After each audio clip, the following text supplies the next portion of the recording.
Gurizada, estamos aqui para mais um podcast do projeto Olhar Adolescente! Uma boa tarde a todos, estamos aqui hoje no nosso segundo podcast.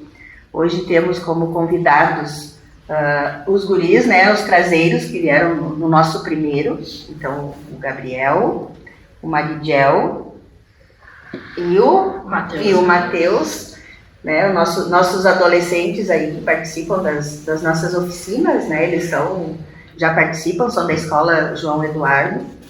E os nossos conselheiros aqui representando, então, o nosso conselho tutelar, a Jerusa, né, e o Capelã. Então é um prazer, assim, hoje é o segundo desafio nosso, Capelã, de fazer esse encontro, e conversando ali, a gente estava falando do quanto é importante, a gente precisa começar, dar o pontapé, e a gente precisa ir arriscando algumas coisas na vida para a gente ir testando e que dá certo, né? Então, na nossa proposta hoje, então, acho que os gurias fazem uma breve apresentação, que vocês possam também estar se conhecendo um pouquinho. Vamos lá, Matheus. Apresentar. Te apresenta, né? Eu sou o Matheus, tenho 14 anos, estudo na escola João Eduardo. E é isso. Isso aí. Eu sou o Magdiel, tenho 14 anos, estudo na escola João Eduardo, faço capoeira pelo Olhar Adolescente, Muay Thai e dança. Legal. Eu sou o Gabriel, estudo no João Eduardo, tenho 15 anos e faço capoeira também, as atividades. E sou do CRAS também. É isso. Jerusa. Então, boa tarde, eu me chamo Jerusa Perônio, é o meu primeiro ano no Conselho Tutelar. Eu já trabalhava com adolescentes antes do Conselho Tutelar, gosto bastante de trabalhar com adolescentes e com jovens. Faço parte de alguns projetos sociais que a gente trabalha direto com adolescentes, com jovens, com famílias. E estar no Conselho Tutelar só me ajudou a ter esse olhar um pouco maior para os adolescentes e para as crianças. Eu estou muito feliz em estar aqui hoje com vocês no segundo podcast de vocês. É muito importante isso. E espero que vocês tirem todas as dúvidas, assim, todas as dúvidas hoje. Hoje é o momento. Hoje é o momento. Meu nome é Vladimir, tenho 52 anos, podia ser avô de vocês quase, né? Estou aqui também pelo meu primeiro mandato no Conselho, eu e a Jerusa. Estamos aqui representando o Conselho Tutelar de Santiago, que é um órgão que já está aqui desde quase quando foi fundado, quando foi feito o estatuto, foi com o prefeito Omar Leite.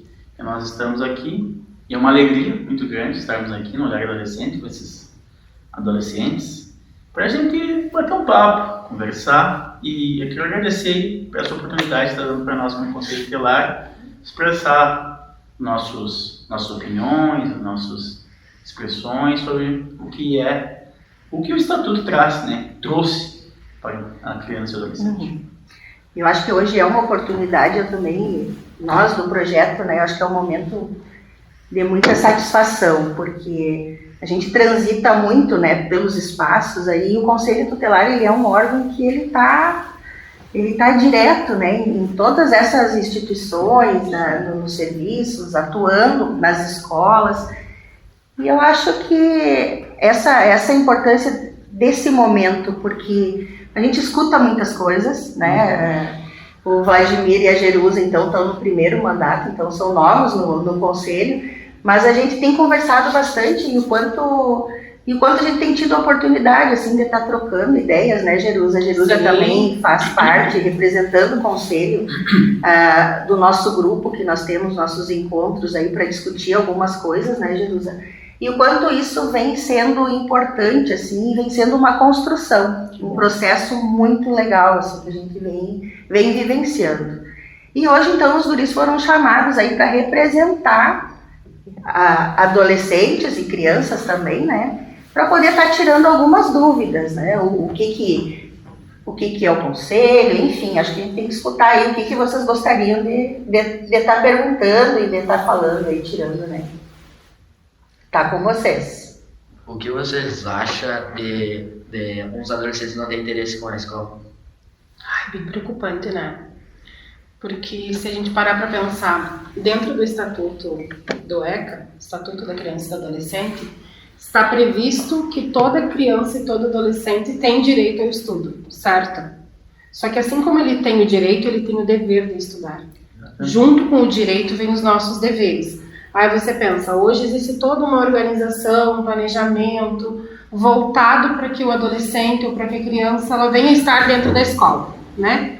Agora temos escolas de turno integral, onde quando a criança ou o adolescente chega na escola, ele tem o café da manhã, ele tem o almoço, ele tem o lanche da tarde, certo? Tem toda uma programação.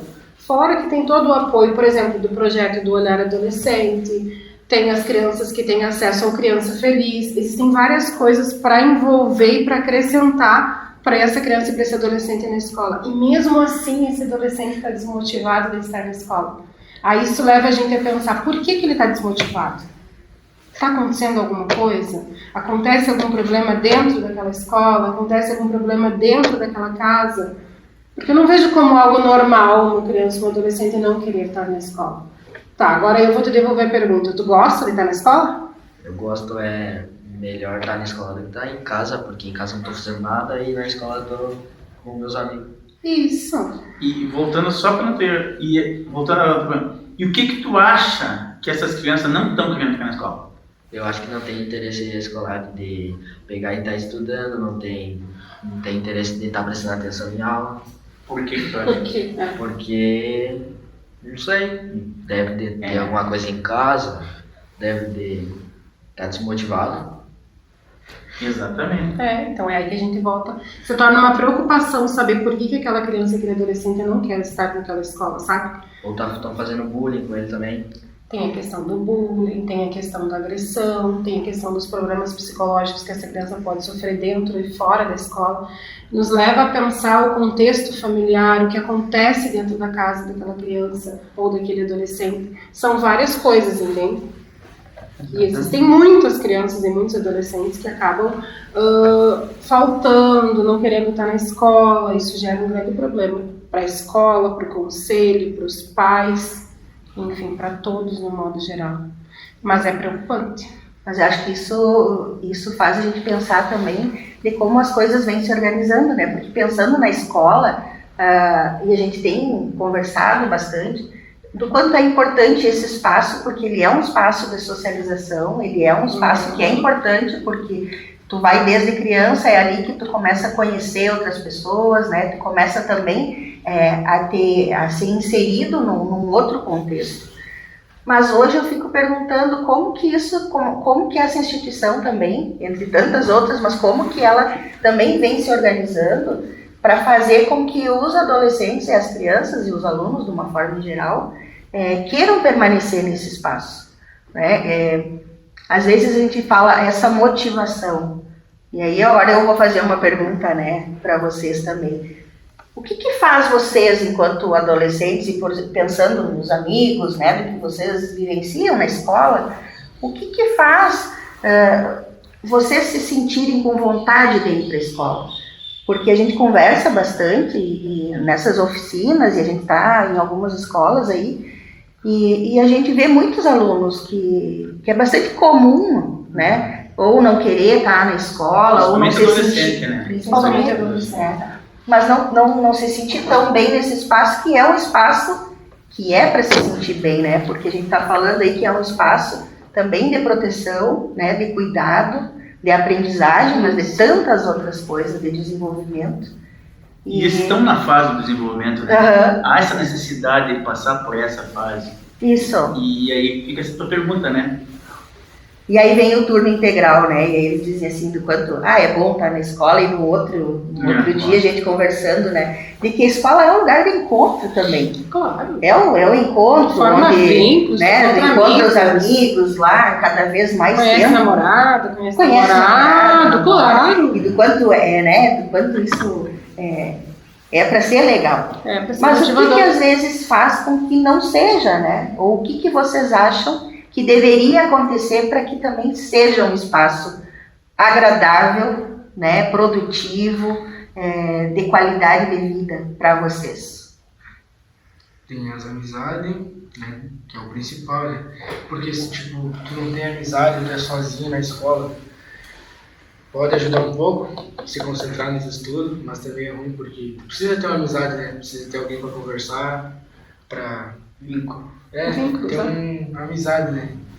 E se tu não tem, tu fica lá sozinho e vai só por estudar, aí fica desmotivado, porque não tem uma amizade, é sozinho, aí acaba... E vocês acham assim, Gabriel, vocês presenciam muito de alunos e colegas, né, nesse espaço, vivendo nessa, vou usar o termo, uma certa solidão, porque às vezes a gente encontra, né, um lá num cantinho, isolado, né, às vezes a gente escuta uns dizendo, mas o fulano lá, ele não quer vir porque ele quer ficar só lá no quarto. E vocês presenciam isso? Vocês sentem isso? Mas às vezes não é porque a pessoa quer estar sozinha, porque tipo, o nariz dela é meio diferente, e a pessoa pensa, não vou com ele porque o nariz dele é diferente. Como assim? Bullying, no caso. Bullying, né? Porque eu não vou me juntar com ele porque ele tem o nariz muito grande, a orelha muito grande. E acontece bastante isso? Lá no colégio bastante. Eu acho que nesse tema de bullying, esse é um tema que é recorrente em todas as escolas. Né? Infelizmente. E claro que, por isso que, como eu falei, a criança e o adolescente estão em fase de construção, de crescimento e construção. E nessa fase, eles sofrem por as mínimas coisas que pra gente hoje, analisando como adulto, não seria problema, mas a fase de crescimento e as fases de desenvolvimento, aquilo perdeu problemas. E daí isso, qualquer coisinha que alguém, aquela pessoa que tu menos imagina que tu queria que falasse, ela fala, aí desencadeia. E às vezes é uma vez, né? E falou uma depois vez, ela sai ali, vai pensar, vai falar de novo. E daí é difícil, aquela cara passa, vai criando, vai se fechando, vai se introspectando e ficando ali, daí e dá uma depressão, aí dá aquela ansiedade. Baixo rendimento escolar, não tem pra escola. E o bullying, ainda hoje, que as escolas trabalham muito, né? As escolas estaduais, esse tema mas nós como Conselho Tutelar, né? Temos muito para levar. Sim, muito. Infelizmente. E eu acho que, pelo pouco tempo que nós temos aqui, né? A gente já viu muito. E é um dos grandes problemas, né? E como que vocês, enquanto Conselho Tutelar, né, como um órgão colegiado, como que vocês atuam? Porque eu fico pensando, lá numa escola, vamos dizer que lá os guris, né, tem lá uma situação de bullying. E isso chega ao Conselho Tutelar de alguma forma, né? Como que é esse trabalho do Conselho quando isso acontece? Bom, tudo vai depender do contexto da história, né? Existem vários tipos de desenrolar dentro do bullying. Por exemplo, pode ser dentro de uma sala de aula uma pessoa o causador do bullying, né? Como podem ser várias pessoas os causadores, né? O bullying, ele pode chegar até nós, como tu disse, de forma do colegiado, ele pode vir através da escola, que trouxe o fato, ou ele pode vir dos pais. Pode vir de duas maneiras. Eu atendi essa semana alguns casos de bullying numa escola, que foi a escola que trouxe os casos. Os pais não haviam procurado conselho, mas a escola procurou conselho. Ouvimos as partes, né? Tanto quem estava sofrendo, quanto quem estava cometendo bullying. Porque, como conselho, a gente fala em proteção integral da criança e do adolescente. Então, se houve ambas as partes, né? Estamos ali para proteger tanto quem está sofrendo, quanto quem está causando. Porque entende-se que, eu entendo pelo menos, que a pessoa que ela está cometendo bullying contra outra pessoa, também ela tem um problema.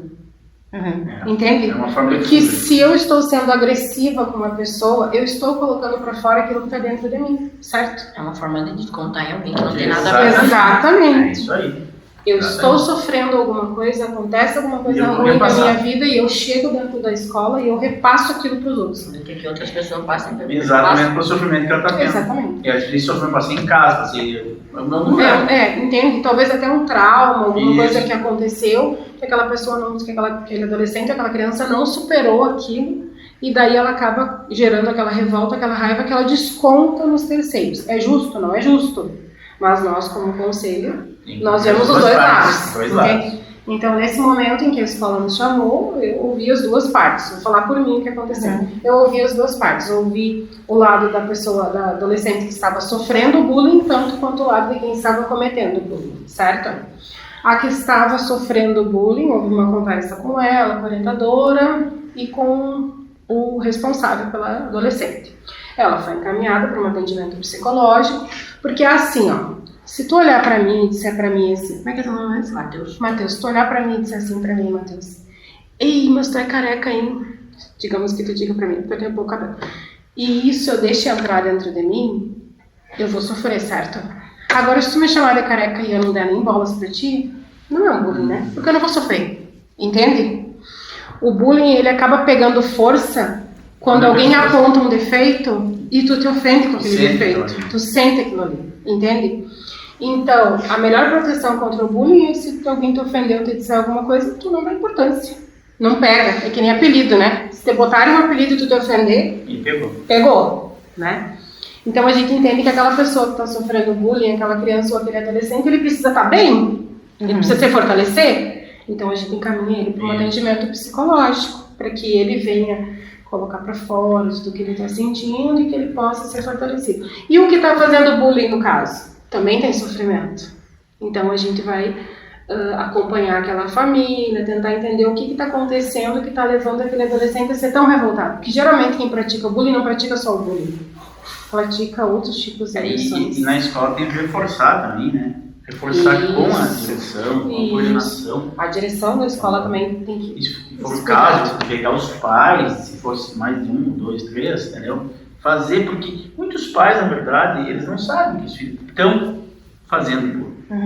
E até às vezes nem estão sofrendo bullying, eles vão saber depois, porque a criança, até ela sofrer aquele bullying, sentir que ele demora um pouquinho, entendeu? Então, quando for diagnosticado aquele caso, aí a escola tem que participar, tem que trabalhar também na escola. Daí como? Daí faz palestra, faz a parte da orientação pedagógica. Exatamente, para evitar, porque isso aí não pode ser sistêmico, entendeu? Para evitar esse problema, porque eu conheço pessoas, crianças, que têm problema, algum tipo de problema, e faço a escola toda sem ter bullying. E outros que podem ter, pelo mínimo, problema. Muitas das vezes os professores e diretores não estão nem aí, né? É por isso que eu trabalho com a escola, exatamente. Até os professores fazem bullying. Não é à toa que teve o Como caso. que é? Não é à toa que teve o caso do menino de 13 anos que acabou morrendo por causa do bullying, que as professoras e diretores não estavam nem aí. Foi aquele que brigaram com ele, que ele machucou as machucou, costas, né? Não foi Não lembro onde foi, mas ele foi agredido, né? E ele ficou um tempo. O diretor não ligava, eles faziam bullying. Eu acho que a gente volta um pouquinho assim também a pensar esse ambiente, né? E acabamos falando em bullying aí, mas do quanto ele é um tema que ele é bastante complexo também para ser trabalhado, né? E é muito comum. Muito comum. Mas coisas que pra gente vai falando antes, aí né? que tá o olhar, né? Que tá esse olhar dessa pessoa que tá lá, como falou do professor, ele tentar ver isso aí, entender. Porque depois, mas foi escura, mas que isso? Mas eu quando era criança vivia isso aí e não tem problema. Será que não? Aí é que Será que a gente sabe às vezes, né? Exatamente, mas ele para se autoproteger, ele diz, mas isso é frescura. E não é. Então esse bom senso, esse olhar diferente, que, claro que ninguém, não há formação para isso. O cara, os professores têm que ser psicólogo, não é, tem que ser, sei lá. Até professor. E eu já dei aula. Já deu aula. Já dei aula. Eu estava em dúvida quanto a isso. Mas eu dei pouco tempo, mas dei algum tempo. Eu sou formado em matemática e trabalhei um pouco, depois trabalhei na escola aqui em São José. Mas então esse olhar, assim, que eu te digo, é necessário, cada caso é um caso, né? E o professor, nós temos aqui na escola uma rede enorme, com centenas de professores, que interpretam um jeito e outro do outro. E esse olhar da escola, como direção, como coordenação, que tem que cuidar. Mas claro que não consegue ver, né? Às vezes já aconteceu. Mas, Capela, e voltando a esse lugar do conselho tutelar, né? Dessa que a gente vinha falando, estava conversando um pouquinho ali antes de vocês chegarem. Vocês sabem o que é o conselho tutelar? Se alguém perguntar para vocês qual é a função do conselho tutelar, por que ele surgiu, vocês saberiam dizer? Não. Só sabe que é para monitorar, né? para monitorar. E aí eu vou aproveitar, Gabriel, porque eu vou puxar uma pergunta aqui que surgiu, porque nós colocamos no Instagram lá, né, pedindo a participação, o pessoal pudesse colocar ali dúvidas, né, o que gostariam de... O que será que eles vão perguntar? Eu também, né, mas assim, tem bastante pergunta legal, porque eu acho que é isso que transita, a gente sabe, e do quanto a gente, quando discute, a gente também vem buscando encontrar estratégias para que o Conselho Tutelar ele seja visto e ele atue para aquilo que ele existe, né? Para aquilo que é a função dele, e isso a gente sabe que é um processo porque ele surgiu... Estamos há 24 né? anos, há 34 anos. 34, né? Como Conselho Tutelar, e até hoje tem essa visão de monitorar. E não é aqui, né? É geral. Ir lá, É geral. chegar, e acontece um problema no centro da cidade, por que o Conselho não está lá? Isso não é polícia, né? Isso, e aí e daí a pergunta que veio, né, é por que o Conselho Tutelar ele é visto como polícia? Eu acho que vocês podiam falar um pouquinho para nós qual é a percepção de vocês, né, nesse cotidiano aí do trabalho de vocês. Eu vejo essa questão de polícia porque exatamente as pessoas que hoje são pais, que foram filhos no passado, elas vêm dessa história que nós vivíamos um tempo que tinha o Código de Menores, que era só reprimenda, era que essas pessoas, em vez de cuidar, reprimiam, era só nesse sentido, e se continua até hoje. Acho que o Conselho Tutelar tem que ir lá, tem um problema, em vez de ser polícia, é conselho, e o conselho não está no bar cuidando das crianças bebê, o conselho não está cuidando na esquina, o conselho não vai, sabe? Não é, esse olhar ainda até hoje, ele falou monitorar aqui, monitorar a escola, ver. Vocês já escutaram alguém dizer, vou entregar para o Conselho Tutelar? Toda hora. É isso aí. Porque o Conselho Tutelar vai ter que tirar de casa, botar no ar, botar antigamente era fácil, mandar não sei para onde. É assim. Vocês escutam isso? E é um preconceito que existe até hoje. E olha, e é forte. E é forte. O que vocês ouvem em relação a isso? Qualquer coisa que a gente faz, né? Aí Chama o Conselho Tutelar pra ti. Mas isso é onde? É no ambiente familiar? É na escola? Mas na escola, né? Mais na escola? O que vocês ouvem, assim? Chamar o Conselho Tutelar e a patrulha escolar. Mas por quê? Porque geralmente tem muita gente que faz bagunça e daí tem gente que tá quieta, daí todo mundo vai. Por comportamento, seria? E daí querem que a gente se sinta, sei lá, meio ameaçado e fique com medo e não faça mais. Vocês ficam ou não? Eu não sei, porque eu não sabia muito o que o Conselho Tutelar faria se fosse lá, quando a gente incomodava no caso. Quando a gente incomodava no caso. Tá, mas eu acho que então a gente volta à pergunta aí. O que é o Conselho Tutelar? Né? Como é que ele surgiu? Qual é a função dele? Por que ele existe, afinal? E quando a gente fala em proteção, como que é vista essa proteção? Né? De que forma é? Para dar uma melhorada nos estudos, principalmente porque se não vai muito no colégio já está com cedo, né? Só vou dar um contexto históricozinho, assim depois a colega continua. O Conselho foi criado a partir da Constituição de 88.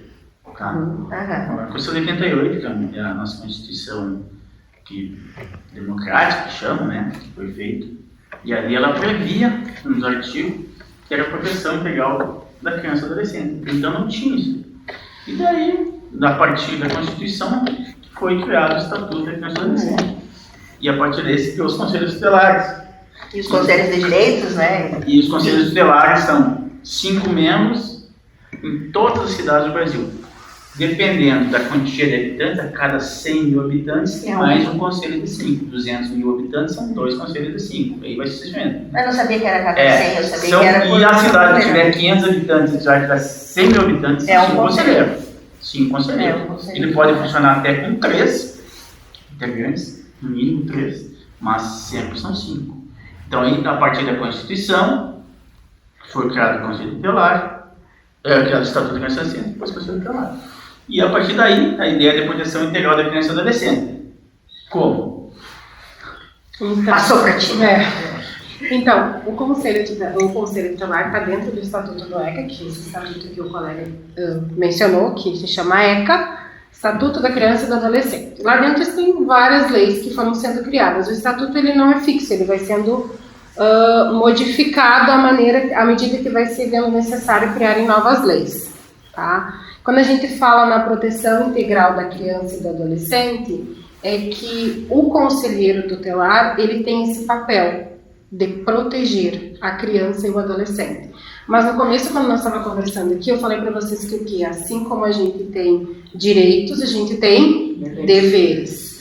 Então, se o conselho tutelar ou o conselheiro tutelar tem o direito de garantir que essa criança vai ter uma escola para estudar, também ele acaba indo atrás quando essa criança não está na escola. E até 18 anos, né? E até os 18 anos. Então, quando a escola diz assim para vocês, ou alguém diz assim para vocês, tu vai na escola, senão eu vou chamar o conselho tutelar. Por quê?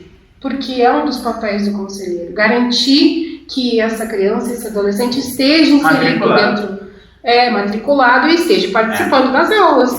Entende? Só matriculado em É casa. um dever ter o direito, mas também você tem que fazer. Assim como você tem esse direito, você tem esse dever de estudar. E daí não fica só nisso na questão da escola. Digamos que tem uma criança, uma adolescente que esteja precisando de um exame, que ela esteja precisando de um atendimento psicológico e os pais não estejam conseguindo, o conselho tutelar pode ajudar que essa criança, esse adolescente venha conseguir. Se a gente interromper um pouquinho, sabe, o conselho tutelar ele atua desde a mãe, quando está Desde a gestante. Desde a gestação. Até os 8 anos, ele protege não somente a criança, o adolescente, como a família que está junto. Se for preciso pai, mãe, tem encaminhado para aluno desse, nossa rede, nós temos em Santiago, o conselho tutelar também vai fazer esse papel. Então o papel dele, ele não é só em escola, ele é desde quando a mãe já está gestante, né, proteger essa criança desde a gestação, porque ela tem uma gestação assistida, vá no SF, vá no centro materno, vá, né, Deus. Os exames, as vacinas. Então o conselho ele é bem amplo a atuação do conselho tutelar. Aqui nós estamos falando da escola, vocês vieram como escola que fazer essas dúvidas. O conselho tutelar ele engloba todo esse núcleo familiar que a gente chama. Núcleo familiar. Por quê? Porque se entende que isso também faz parte da proteção da criança. Exatamente. Se existe a questão dentro de casa de brigas, de alcoolismo, drogadição, violência, essa criança não está protegida. Então o conselho atua para garantir que essa criança, esse adolescente esteja protegido dentro dessa casa. O reflexo desse problema em casa, que muitas vezes nós estamos falando isso aqui, que às vezes o reflexo é um problema de que ele sofre violência, que ele é abusado, que ele tem, o pai é alcoólatra, ou é drogado e tal, e a forma dele extravasar aquela dor que ele sente daqui. Porque uma coisa assim que tem que se entender, por mais que esteja um lar que é desregado, que o pai, a mãe é isso, que o pai é aquilo, o filho, ele pode sofrer, mas ele tem amor por aquele pai, aquela mãe, sempre. Entendeu? Um dia ele não vai ter esse amor, não sei, pode ser que ele queira mais morar com esse pai, que mãe, mas ele, por mais nessa situação precária, às vezes em vulnerabilidade, mas tira essa criança dela, tira essa criança, vem pra cá, tu vai ficar comigo, meu Deus, é um Deus É um sofrimento. Então, é esse detalhe que às vezes tem que ser pensado, que às vezes essa criança que está na escola extravasando aquilo que ela sente, é o que ela passa no núcleo familiar, no ambiente familiar. Eu estava pensando aqui, né, tu falava em código de menores, né, e do quanto essa época, então antes do estatuto, esse dever de proteção, ele era mais voltado ao Estado e bastante relacionado, muito relacionado à questão... Era só o juiz de menores. Mas muito relacionado à questão da delinquência, na questão da... Tudo era delinquência. Muito relacionado também... Deixa eu falar, faz mais. Tudo era delinquência. Mais relacionado também à questão da pobreza. Sim. Agora ela faz mais um cafezinho. A questão da pobreza. E eu fico pensando hoje, ainda, embora tenha mudado, tenha vindo o estatuto, né, e esse dever de proteção, então hoje ele não é do Estado só mais. Então hoje o que muda? Tem que o adolescente, a criança, ele é visto como um sujeito de direitos. E que tem o quê? o dever da proteção, ele não é só do Estado, é de toda a sociedade. Né? Então envolve o quê? Igrejas, do modo geral. Envolve órgãos sociedade governamentais, não governamentais. Então, hoje qualquer pessoa, se ela presencia, se ela sabe de alguma situação de violência, ela pode inclusive, né, ser penalizada se ela não tomar, não levar adiante e não tomar uma providência. Principalmente um agente público. Principalmente um agente público, né? Mas vocês acham que isso... Eu, às vezes, me parece que ainda, por mais que tenha vindo o estatuto, né, e que a gente vem nesse processo, eu acho que tudo é um processo, mas do quanto ainda, às vezes, esse olhar, às vezes ainda ele está direcionado a pessoas mais, também ainda relacionadas à questão econômica. Porque, às vezes, por exemplo, aí estavam falando da escola. Vocês estudam numa escola pública, estadual, né? E aí, falando de não ir de ausência na escola, de infrequência, né? Tem a FICAI. Sim. Né? 4.0. 4.0, eu não sei ainda, né? Eu sei que mudou, né? Das alguma coisa. Mas eles mudou agora depois. Tá.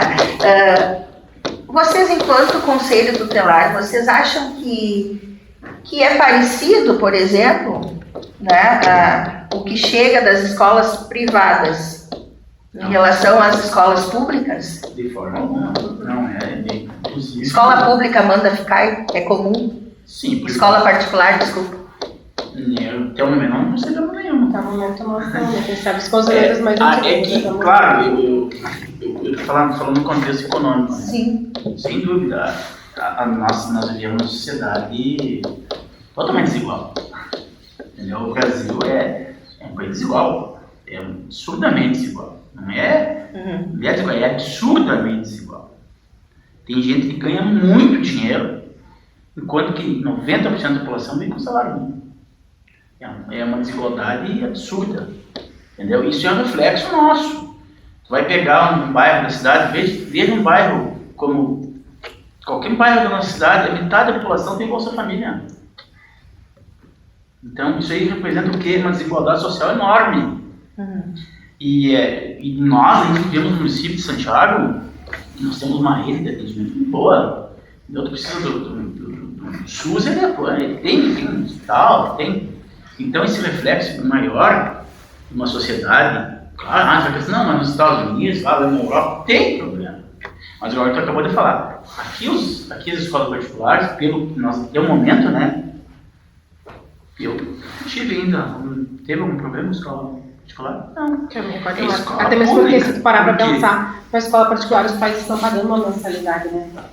Cara, alta, e eles não querem, de certa forma, tipo, estou colocando fora meu dinheiro, estou investindo e não estou tendo retorno, entende? Então eu entendo que é, digamos, quando tu paga uma faculdade, tu vai faltar aula? Tu vai matar aula? Tu não vai matar a prova? Sim. Não, né? E acontece muito. Mas agora, voltando aqui, no contexto assim, de criança e adolescente, essa desigualdade ela atrapalha muito. Porque uma família que tem condições de comprar roupa, comprar material escolar, alimentação, não ter falta de por exemplo, hoje ninguém mais vive sem internet, sem básico. Pensamos nós aqui que não existe falta do básico, existe a falta do básico. E esse reflexo vai vir de várias formas. Não existe uma cartilha, se não tiver isso, fazer aqui. Mas a desigualdade social tocou num ponto que é a nossa barreira, né? O Brasil vive uma desigualdade social enorme. E vocês, assim, vocês conversam entre vocês conseguem, vocês têm essa percepção, quero dizer, às vezes na escola de vocês, né? Esse olhar, vocês sentem que tem alguma diferença ou não? É mais ou menos o que a senhora falou, né? Porque ele pagando Não vai botar dinheiro fora pro aluno tá matando Matando aula. aula, Não tem sentido, né? Aí até os pais não deixam ficar em casa, né? Tipo, os pais não vai pesar no bolso deles, por que eles vão deixar os filhos em casa? Eles não falam Eles acabam cobrando mais dos filhos também, pensando nas Mas é porque tem mensalidades. essa condição de fazer isso aí, mas se não tivesse... Isso. Talvez eu muito bom na universidade só. Ou o filho vai estudar, ele fica integral, porque a mãe está trabalhando, o pai está trabalhando. Claro. Não que eles não estejam trabalhando, mas esse trabalho faz um salário mínimo, enquanto trabalho faz 5, 6 dias. Sim, sim, Aham. sim, eu entendo isso. Tu chega em casa, tem tudo. Tu chega em casa, mal é mal, tem pra comer. Tu come na escola, não come em casa. É. Muitas das crianças. É uma situação diferente, então, bem diferente. esse é o problema. Fala, Gabriel. Muitas crianças vão pra escola por causa do lanche. É isso, né? Exatamente. Tá, e daí eu quero perguntar uma coisa pra vocês. E quando vocês percebem que tem alguma adolescente, alguém da turma de vocês, ou alguém da escola, e vocês percebem que vai pra escola por causa do lanche, ou que vai pra escola por causa da merenda? Percebe-se que tem alguma dificuldade. Tá, e vocês se aproximam, se afastam ou não estão nem Tem aí? aproxima, porque não tem nada a ver a amizade com quem passa em casa. Isso aí. É, Eu acho eu que acho quando a gente percebe também. que tem alguém que está passando por alguma dificuldade, o primeiro passo é se aproximar daquela pessoa, porque daí pensa, ela já está passando por uma dificuldade em casa. E daí se ela vai para a escola e não consegue se relacionar, pior ainda, É, né? que acontece. É. E aí que acontecem muitos problemas, porque ele tem uma dificuldade em casa, daí na escola ele não consegue fazer amizade porque talvez ele seja vulnerável comparado aos demais, daí só piora, né? Sim. E tem gente que até usou por. Tipo, tem um aluno que come mais que os outros. E a pessoa isso. Sim, porque ali a É escola por é isso, tu entende? a escola é um meio dela de alimentação. Claro. Isso é real. E ela é um lugar de proteção, né? Ele tá protegido quando ele tá ali. É para ser, né? Então, a escola é. Há casos, como a gente falou, de bullying, de violência, sei lá, alguma coisa, mas isso aí não é uma assim. Nós que estamos em Santiago, eu tô falando de Santiago, né? Sim. Mas aqui ainda a gente tem bastante essa escola aqui, nos municipal, estadual, tem todas as condições, né? A gente não fala. Lá na escola a gente vê bastante que nós estudamos o dia inteiro. E daí não vai de manhã na aula e chega certinho meio-dia só para poder almoçar no colégio. O Maridial, aquela hora, estava falando a questão do... E aí depois a gente passa a questão do bullying, mas ele estava falando, né, de que às vezes, então, que ele acontece, e aí a gente pensa aí que o bullying, ele acontece entre iguais, então, entre colegas, alunos, né, e aí eu não escutei direito quando tu falava alguma coisa relacionada a professor. Que às vezes Que o que professor dizer? causa bullying. Falou. Eu falei que tem umas professoras que também fazem bullying com os alunos. Como assim? Porque na nossa escola, por exemplo, tem uns alunos que não têm interesse com aula e nada, e daí eles ficam incomodando as professoras. E daí as professoras falam palavrão, ficam com raiva, e daí as professoras falam da vida dos outros, porque as professoras sabem da vida de um aluno e delas falam, soltam. E o que tu pensa sobre isso? Eu penso que ela não deveria estar falando da vida dos outros, né? Ela poderia tirar ele da sala dela e ele para a diretoria. É, porque a escola não tem nada a ver com o que a gente vive fora. Simplesmente podia pegar o aluno e levar para a diretoria e resolvia lá. Mas tem muita professora que pega e começa a humilhar o aluno. Fala que passa fome, um monte de coisa. Fala que come demais. Isso daí ela não deveria estar fazendo. Vai que ele tem uma necessidade de passar em casa. Sim, se a escola acaba sendo, às vezes, para alguns, né, o único lugar, às vezes, que consegue, né, e... Esse é um caso complexo, né? Realmente, você tem que... Eu acho que são coisas que são discussões, né, que vêm sendo feitas também, porque quando a gente fala de proteção, a gente está falando do conselho tutelar, mas a gente está falando, como disse ali, da sociedade como um todo. Então, do quanto é difícil também essa organização, né, da sociedade, dessas instituições, e do quanto é preciso que elas estejam conectadas e trabalhando com um objetivo para poder atuar de uma forma que vá produzir coisas também, né? E aí eu vou aproveitar que eu não sei se vocês querem, tem alguma pergunta que vocês queiram fazer, alguma coisa que queiram falar. Eu posso trazer uma aqui.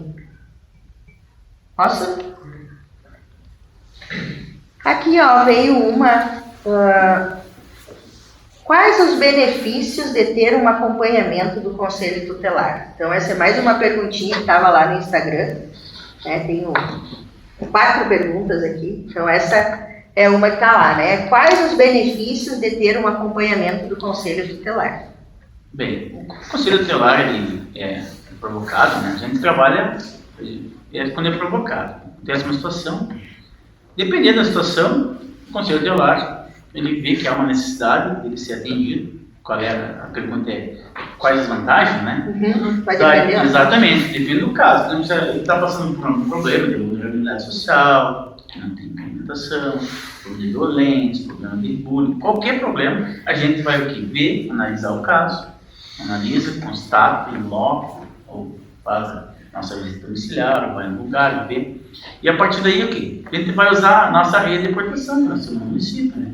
Porque daí tem o CRAS, tem o CREAS, tem o SF, tem o adolescente agora, tem aquele outro.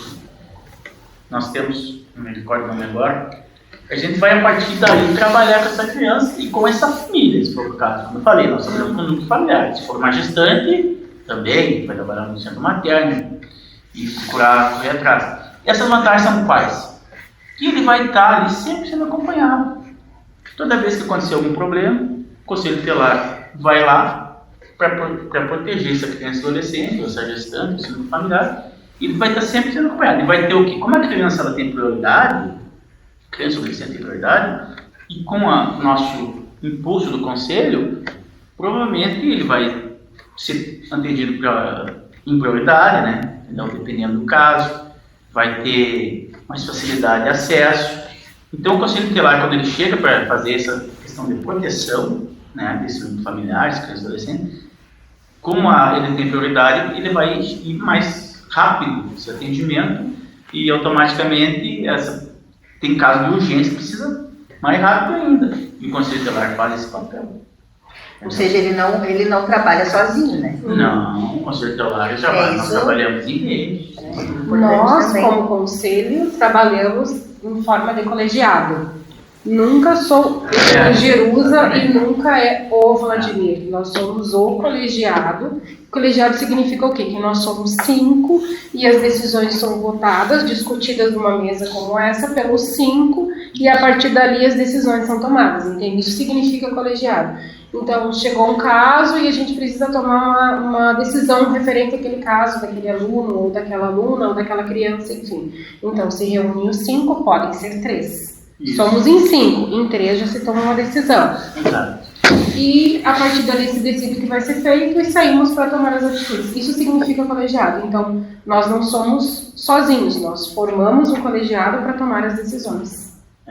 E até quando tem que tomar, por exemplo, uma decisão, a gente contacta diretamente com o Ministério Público, com o Judiciário, com a Defensoria Pública, né? Em casos, em N casos, né? E daí a gente tem que responder alguma coisa, no colegiado a gente decide, tu vai responder esse caso, entendeu? Mas essas decisões, mesmo que às vezes tem que tomar decisões em 24 horas, né? Tem decisões que são rápidas, e não é o momento do colegiado sem se reúne, claro que não. Quando é uma situação de violência, tem, às vezes. E a gente, claro que hoje, com a tecnologia, com o WhatsApp, com a internet, né, facilita muito, né? Então, como disse o colega, nós, quando fala Conselho Tutelar, é nós Conselho Tutelar, não é eu, Vladimir, não é Jerusa, Helena, são 5. O Conselho Tutelar responde pelos 5. 5 respondem pelo Conselho Tutelar. E aqui tinha uma pergunta, a outra veio, e é de uma adolescente, assim, que ela participa de muita coisa do projeto, ela está sempre junto com a gente, e ela colocou lá, né? Como que é para vocês trabalharem com jovens e crianças? Né? Como que vocês se sentem e como que vocês percebem hoje a infância e a adolescência? Eu gosto bastante de trabalhar com criança e adolescente. Assim, faz parte da minha vida trabalhar com isso.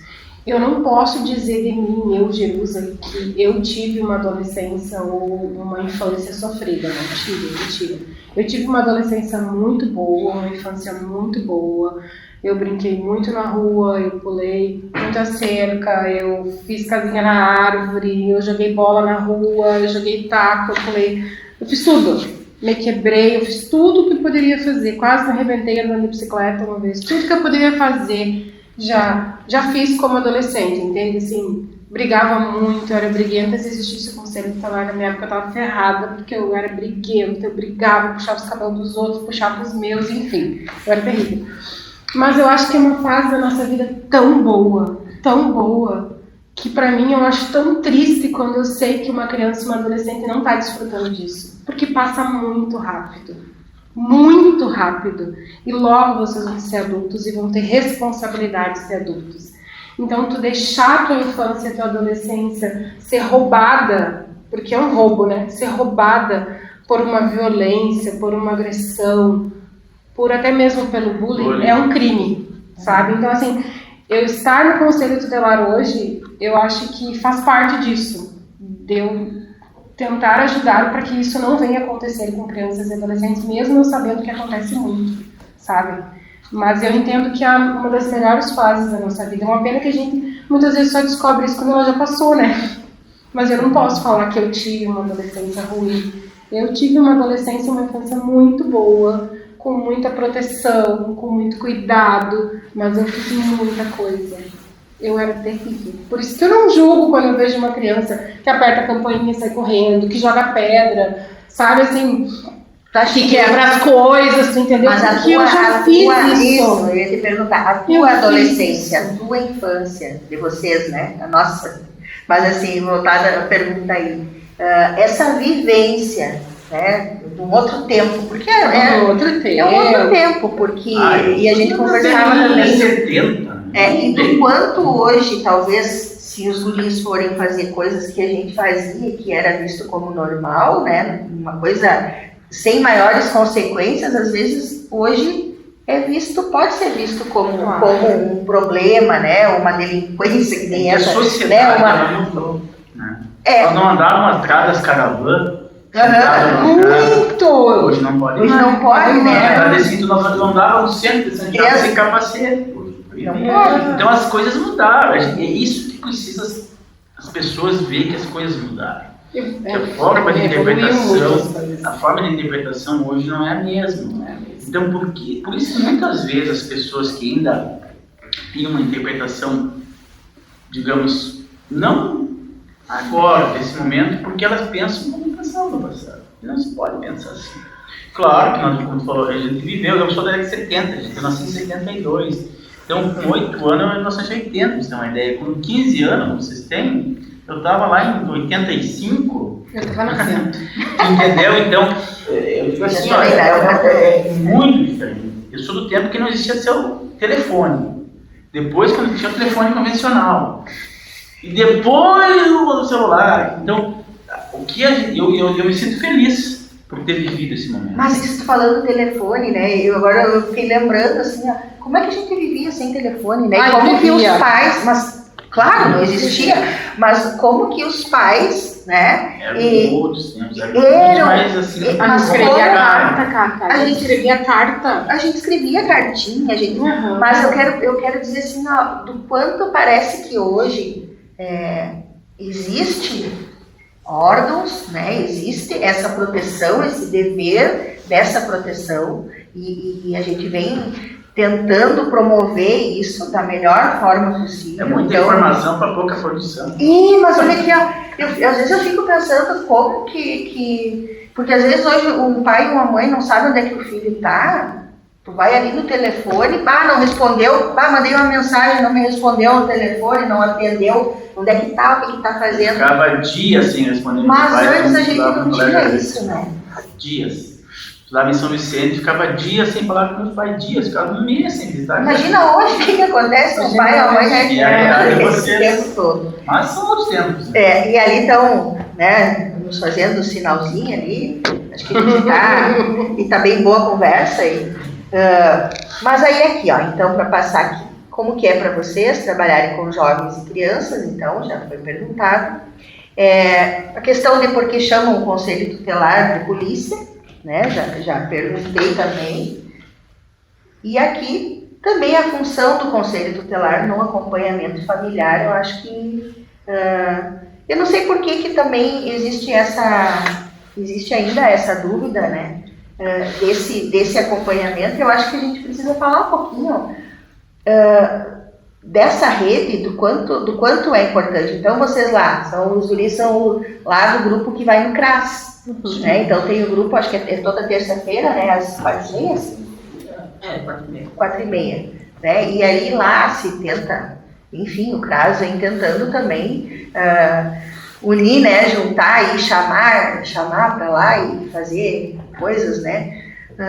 E o projeto ele também vem com esse olhar de tentar promover qualidade de vida, né? Atuar na prevenção, poder criar espaços outros. Eu acho que a gente eu me sinto assim, uma satisfação enorme, né? De poder estar conversando aqui, porque talvez para uns pensem, mas qual é estar lá falando sobre isso? Mas o quanto as conversas surgem, né, em outros espaços, de uma forma que não se consegue falar algumas coisas. Então, poder falar às vezes de que, mas para aí, eu lá na minha escola tem bullying, um colega faz com o outro. Mas e para aí, quando o professor fala para o aluno e fala para algum colega meu isso aí, ninguém faz nada? Quando e a gente está falando de proteção, né? Quando acontece comigo e é um adolescente ou entre crianças, aí chama o conselho tutelar e ele vai lá e aí ele tem que fazer alguma coisa, né? Pensando a proteção, quando é provocado. Exatamente. Né? Mas de repente assim, e não é a primeira vez que eu escuto isso que o Mário Viel traz, do quanto às vezes isso vem, e eu lembro de estágio que eu fiz, que eu trazia para supervisão, e eu dizia assim, mas eu fiz na EJA, né, o meu estágio. E aí eu trazia para a supervisão assim, para aí. Lá pedem para a gente trabalhar bullying. Mas às vezes eu vejo quando chega um adolescente, era no noturno, né, porque era EJA, e aí dizia, mas lá vem chegando o drogadinho. E eu escutava aquilo de professor, né, e eu pensava assim, pode peraí. ser sarcástico, mas ele, às vezes, tá cometendo, dá uma olhada, né? E do quanto eu acho que o que os guris trazem, assim, também é uma pergunta, é uma interrogação e é algo que diz assim, para aí, mas e aí, o que se faz com isso também, né? A gente pode um professor falar dessa forma, se referir ao aluno, isso é o que é bullying, né? Eu acho que fica assim para a gente também pensar nessas formas de atuação, né? Porque eu acredito assim, a gente vem se inserindo bastante em escola e lá no Cândido. Agora a gente está implantando lá as equipes de apoio, que é voltado ao bullying. Então se trabalha com os líderes das turmas e eles vão formar uma equipe que ela vai auxiliar em situações, vai acolher de repente um aluno lá que sente que está mais isolado, que está sofrendo bullying, vai buscar e a gente está prestando esse auxílio. Mas do quanto isso nos faz pensar assim, que o nosso papel ele é muito maior, né, enquanto pessoas, né, cidadãos assim, nessa proteção e do quanto a gente tem que ainda fazer. Estou lendo ali responsabilidade social. Responsabilidade social, e está ali, Maurício, o nosso banner ali, e ele foi para e aí assim, eu sei que o tempo tá, mas uma coisa que eu achei legal, né, que teve o curso de docinhos e nós fomos produzir para vender, para poder vivenciar essa venda do produto, porque às vezes, não querem, né, mas que sentido que tu tem para aquilo que tu faz? Tem que encontrar um sentido. E aí a gente encontra, às vezes, assim, vou fazer uma caridade, né? E eu fiquei pensando, não é caridade, né? Às vezes, tu comprar um doce ou tu auxiliar uma criança, é o teu dever, né? E quando tu fala ali de responsabilidade social, é dever, não é caridade. O que era visto há um tempo atrás, se era visto como caridade, hoje não é. Então, o que eu tenho para dizer para vocês é que é nossa responsabilidade, sim, né? É fazer o possível, e vou dizer que até, né, a gente vai tentando trabalhar além disso, mas para poder produzir, né, e auxiliar para que a gente possa ver adolescentes, eu acho, com menos sofrimento do que a gente vê hoje, né, e do quanto a gente ainda tem a responsabilidade também de estar provocando esse sofrimento, né, mesmo a gente buscando a proteção enquanto adultos, A gente, às vezes, sem se dar conta, a gente também provoca sofrimento, né? Eu acho assim, a nós, como eu falei ali, que nós vivemos desigualdade social, essa desigualdade social que às vezes dá um desânimo na criança ou adolescente. Ele está ali vivendo aquele mundo tão desigual, uma forma tão diferente, por mais que há uma segregação, tá, nas escolas públicas, nas escolas particulares, sim, quem está na escola particular não tem uma vida social, pode ser muito diferente ou não, aquela da pública. E às vezes esse ânimo que a gente precisa dar nas crianças e adolescentes tem que partir da escola, porque às vezes na família está complicado. Então precisamos dar essa responsabilidade social nossa como órgão, a escola, enfim. Esse ânimo eu preciso dar. É como o Chico falou, não sei se foi a Cata que falou, que às vezes os pais eles estão tão focados em conseguir dinheiro para pagar as contas, para manter, para comprar roupa, para comprar comida, para pagar o aluguel, que acaba que quando o filho está com alguma dificuldade na escola, aquele pai não tem essa coisa assim, de dizer, eu vou te ajudar, vamos lá, vamos resolver, porque o foco dele, o pensamento dele está na sobrevivência. Mas e do quanto isso, e eu falo da escola particular, assim, né, gente, porque isso era uma discussão até que a gente fez lá da pesquisa, né, do quanto algumas coisas não vêm das escolas privadas, né, particulares. Mas eu quero dizer para os guris de que não é diferente. A escola pública, né, os problemas, as situações, a forma de se ver e a forma de resolver. Tem sofrimento? Tem. Claro que tem, talvez até maior, porque ele é velado, ele é um sofrimento que ele não chega, como o conselho é provocado, Isso. tem situações em que essa provocação ela não é feita porque ela está num outro lugar. E a escola, eu não posso também falar, mas a escola ela tem uma forma de agir que não chega, né? Sim, é isso, né? E a escola, ela simplesmente, eu acho que ela mostra algo que é social, né? Então, eu acho que esse é mais um cuidado que a gente tem que ter também, de que a proteção ela tem que se dar, né? Ela se dá em todas as situações. Então, devido ao nosso tempo, né? Que já eu sou falante, então é por mim, eu ficava aí. Querem perguntar alguma coisa? Querem dizer alguma coisa? Maridial, Gabriel. Já foi tudo. E aí, é só ver o que acharam. Conseguiram tirar alguma dúvida? Falamos mais que vocês, né? Mas... Viram bastante. Vocês conseguiram entender para que serve o conselho tutelar? Sim. Vocês conseguiram entender que a gente não é polícia? Que a gente não vai prender vocês? Não. E que vocês Não tiverem entendeu. algum problema. Não entendi.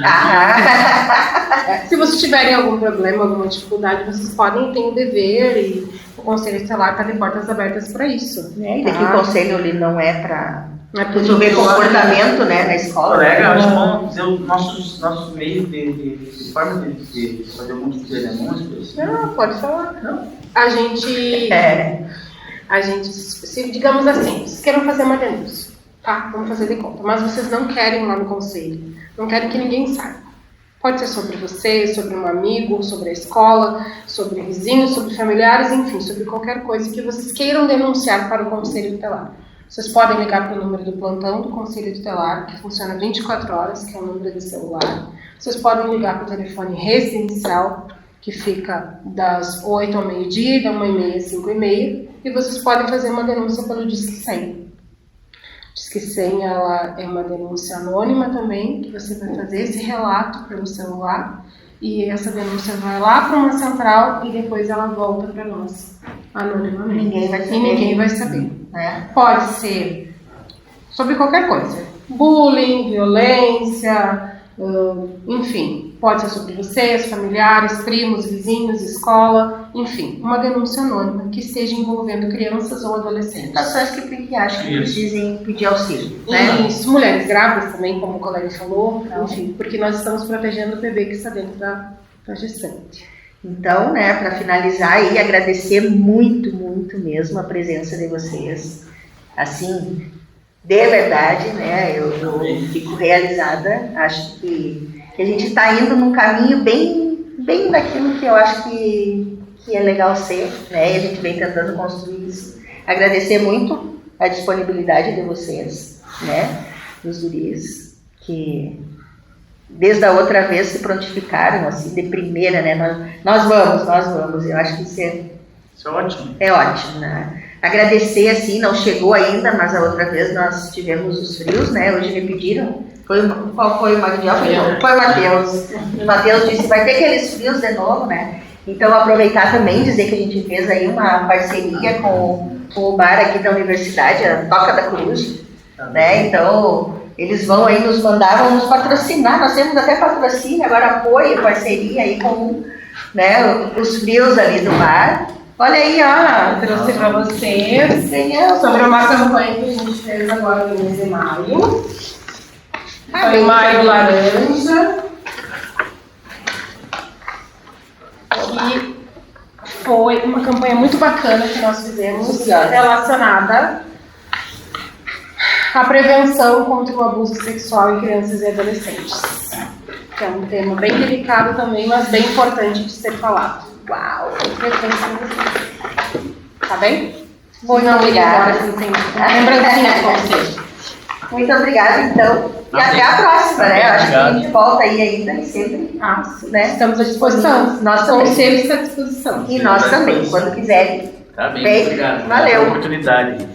Um abraço a todos, então.